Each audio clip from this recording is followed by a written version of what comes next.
umaga mga ka-asenso. Ngayon ay breeding season na naman para maganda at dikalidad ang mga sisiw natin mga produce.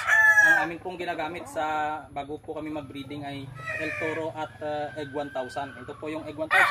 Ito naman po yung El Toro. Ang El Toro po ay muscle enhancer, magaan, buka ang katawan po ng ating mga manok. Wala pong sapola, mabilis pong matunawan ito. Ang Egg 1000 naman po ay para po ito sa ating mga inahin para sa tuloy-tuloy na pangingitlog. Ito po ang gamit para dekalidad po ang mga sisiw na mapoproduce nila. Ito po, El Toro at Egg 1000 po, partner po ito sa breeding season natin ngayon. Mahalaga ang pagkakaroon ng tamang mga produkto para makapagpapalabas po tayo ng mga dekalidad na sisiw. Kaya ibabahagi ko sa inyo kung paano pinapananatili ng El Toro at ang dekalidad na stag habang pinapataas ng Egg 1000 ang fertility at hatchery rate.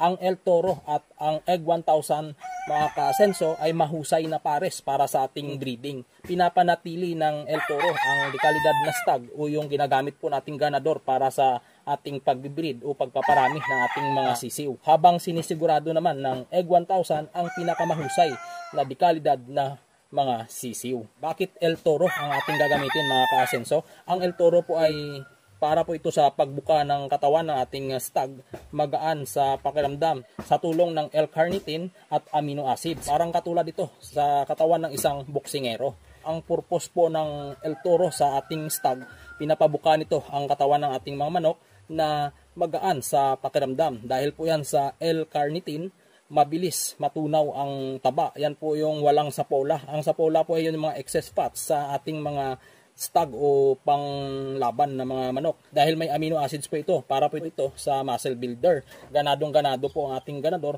para po sa breeding. Ang Egg 1000 naman, mayroon po itong folic acid. Tuloy-tuloy sa pangingitlog po ang ating inahin. Dahil nga po may selenium po ito, high quality po ang ating egg cells. Yan po yung matibay na hindi po madaling makrack kung ito po ay mapakapakan nila.